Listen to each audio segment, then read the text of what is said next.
यह कहानी एक छोटे से गांव के बारे में है जहां कुछ रहस्यमयी घटनाएं घटने लगती हैं। गांव का नाम था नगीनपुर, जो कि दूर दराज के इलाकों में बसा हुआ था।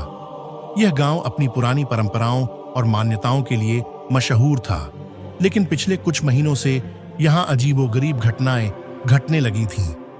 किसी को समझ नहीं आ रहा था कि ये सब क्या हो रहा है। रात में अक्सर कुछ अजीब आवाजें आती और गांव के लोग हर सुबह किसी न किसी घटना के बारे में चर्चा करते मिलते। गांव के लोग धीरे धीरे उस आवाज से डरने लगे थे जो हर रात सुनाई देती थी। शुरू में तो सबने इसे कोई प्राकृतिक घटना मानकर नजरअंदाज किया, लेकिन जब गांव की कुछ बकरियां गायब होने लगीं, तो लोगों की बेचैनी बढ़ गई।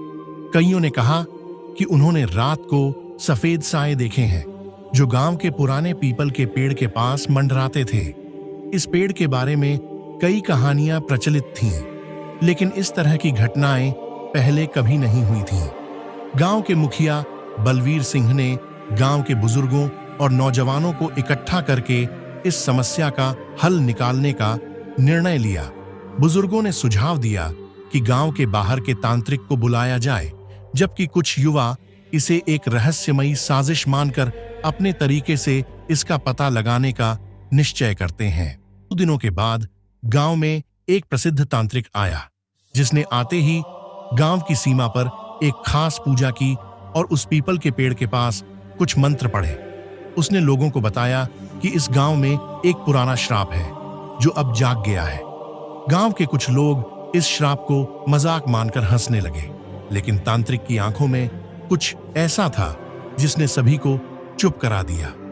तांत्रिक ने भविष्यवाणी की कि यदि इस श्राप को तोड़ा नहीं गया तो गांव में एक बड़ी अनहोनी हो सकती है। गांव के युवा अनिरुद्ध, बबलू और गंगाधर ने तांत्रिक की बातों पर भरोसा नहीं किया। उन्होंने खुद इस रहस्य का पता लगाने का निर्णय लिया। रात में उन्होंने उस पीपल के पेड़ के पास जाकर छिपने का निश्चय किया। जैसे ही रात का अंधेरा गहराने लगा, वे तीनों अपने छुपे स्थान पर पहुंच गए। रात में उन्हें हल्की हल्की आवाजें सुनाई देने लगीं। तभी एक परछाई सी उनके सामने से गुजरी और उन्होंने देखा कि कुछ लोग काले कपड़े पहने उस पेड़ के पास कोई अजीब सी रस्म कर रहे हैं। ये तीनों हैरान थे कि ये लोग कौन हैं और गांव में क्या करने आए हैं। अगले दिन उन्होंने गांव के मुखिया को सब बताया। तांत्रिक भी वहीं बैठा था और उसने उनकी बातें सुनते ही जोर से हंसना शुरू कर दिया। तभी अनिरुद्ध को शक हुआ कि यह सब तांत्रिक की चाल हो सकती है। उन्होंने तांत्रिक की हर गतिविधि पर नजर रखने का निर्णय लिया। कुछ दिनों बाद उन्हें पता चला कि तांत्रिक गांव के आसपास के गांवों में भी इसी तरह की कहानियां फैलाकर डराता था और उनसे पैसा वसूलता था।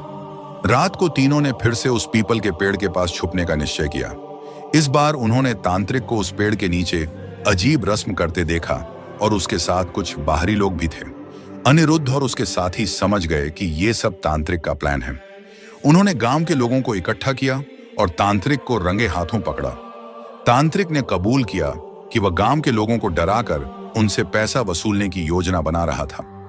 पुलिस के हवाले कर देते हैं, लेकिन कहानी यहीं समाप्त नहीं होती। जैसे ही गांव से उस तांत्रिक का आतंक खत्म हुआ, वैसे ही अचानक गांव में फिर से उसी पीपल के पेड़ के पास से एक रहस्यमयी आवाज सुनाई देती है। दोस्तों, ये कहानी आपको कैसा लगा? कमेंट करके जरूर बताएं और इसी तरह की वीडियो देखने के लिए मेरे चैनल को सब्सक्राइब और वीडियो को लाइक जरूर करें। धन्यवाद।